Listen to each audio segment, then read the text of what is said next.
Okey, sebenarnya faktor utama yang menyebabkan saya sanggup berpindah daripada profesi seorang pakar jantung kepada seorang ahli politik ialah pertama memang saya minat dengan politik dan mempunyai cita-cita politik.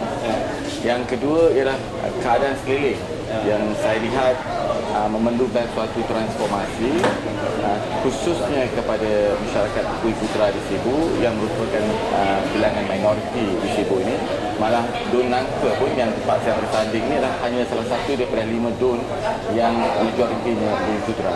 Jadi apabila saya melihat keadaan sekeliling di mana keadaan masyarakat Bumi Putra perlu mengalami suatu transformasi bukan sahaja dengan kadar yang sederhana ya. Kalau saya nak bandingkan masyarakat lain ini tengah berlari mengejar kemajuan, sedangkan masyarakat Bumi Putra masih lagi bukan saja belum lagi pandai berjalan, bukan nak berlari bukan lagi merangkak pun belum lagi. Jadi apabila kita tidak boleh daripada satu masa kita mesti ada satu garis permulaan. Apabila tiada satu garis permulaan ini, nampaknya kita akan perbezaan itu akan lebih melebar. Ini yang bahaya. Sebab orang di depan ni berlari, orang di depan ni masih lagi merangkak. Lama kelamaan jarak tu mungkin jauh beza. Jadi apabila saya melihat keadaan tersebut dan apabila saya diberi kepercayaan oleh pucuk pimpinan untuk menjadi calon Barisan Nasional, walaupun saya bukannya memegang apa jawatan dalam parti, dan saya rela untuk mengorbankan profesi saya dan ingin untuk berbakti kepada masyarakat hidup.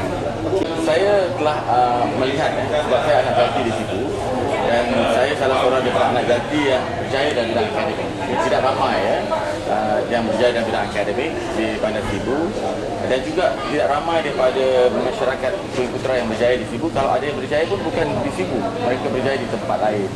Mereka telah berhijrah ke tempat lain dan berjaya. Jadi apabila saya melihat keadaan tersebut, saya nampak dua faktor yang paling penting sekarang ini ialah faktor pendidikan dari segi pencapaian akademik Bumi Putra yang harus diberi penekanan.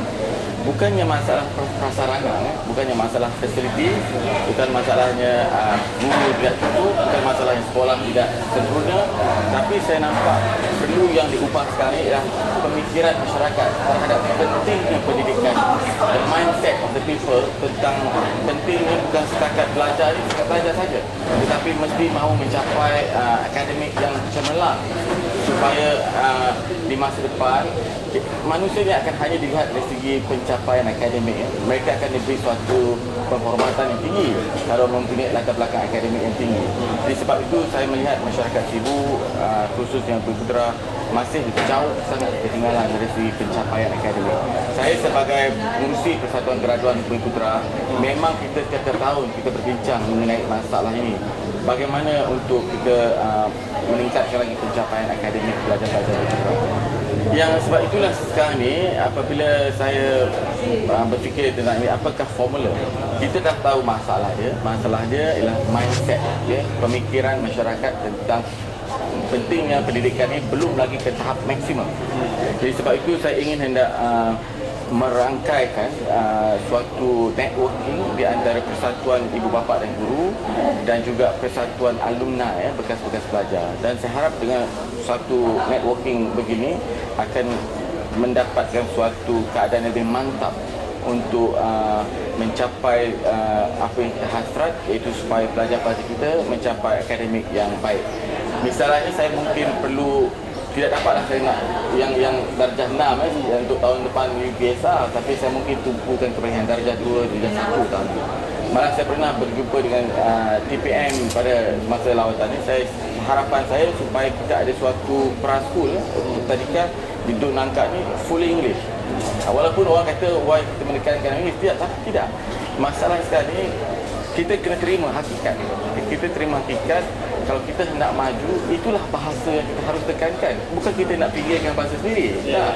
Kita kena, itulah bahasa yang kita harus tekankan.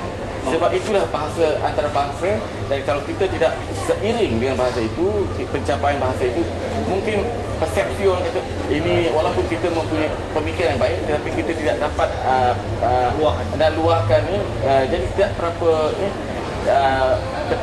penerimaan masyarakat mungkin tidak begitu baik. Sebenarnya keadaan angka ni kalau ini adalah suatu anugerah, ya, sebab dia merupakan kalau dimajukanlah Cebu ni nanti kan, dan melibatkan masyarakat di pinggir Sungai Igan, kedudukan ekonomi orang Bumi Putra akan melonjak kalau dia diurus dengan baik.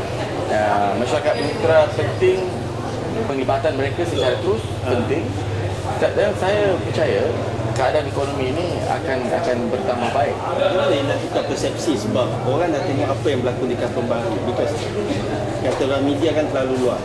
So takkah benda tu akan jadi satu masalah di sini nanti?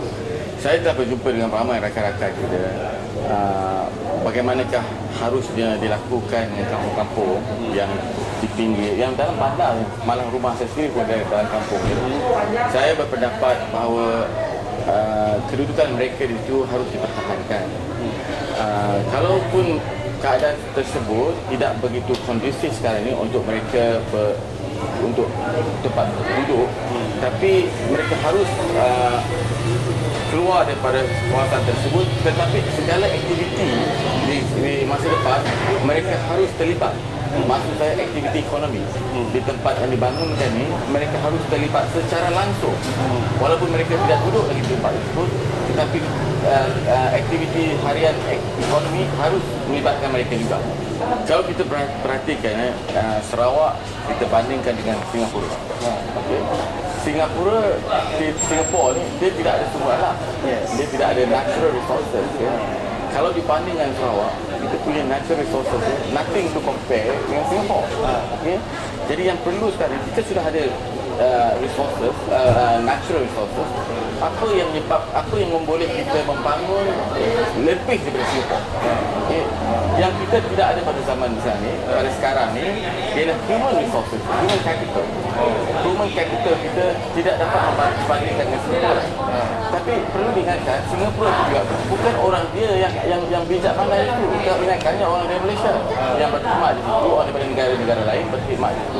Jadi sebab itu saya nampak human resources ni, walaupun timbul ni, kalau kita tidak ada human capital yang baik, yang bijak, tidak akan dapat mengurus keadaan.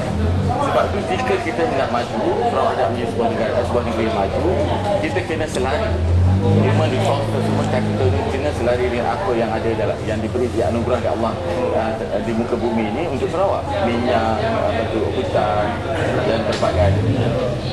Saya nampak dalam masa 10 tahun yang akan datang, peranan pemimpin muda, peranan pemimpin lapisan amat besar. Dari segi itulah nanti kita akan nampak kalau pemimpin barisan muda ni seperti saya di muka baru dalam politik dan muka baru, calon muka baru ni tidak dapat selari dengan kehendak masyarakat, tidak selari dengan kehendak globalisasi sekarang ini, mungkin kita tidak dapat mencapai. Okay?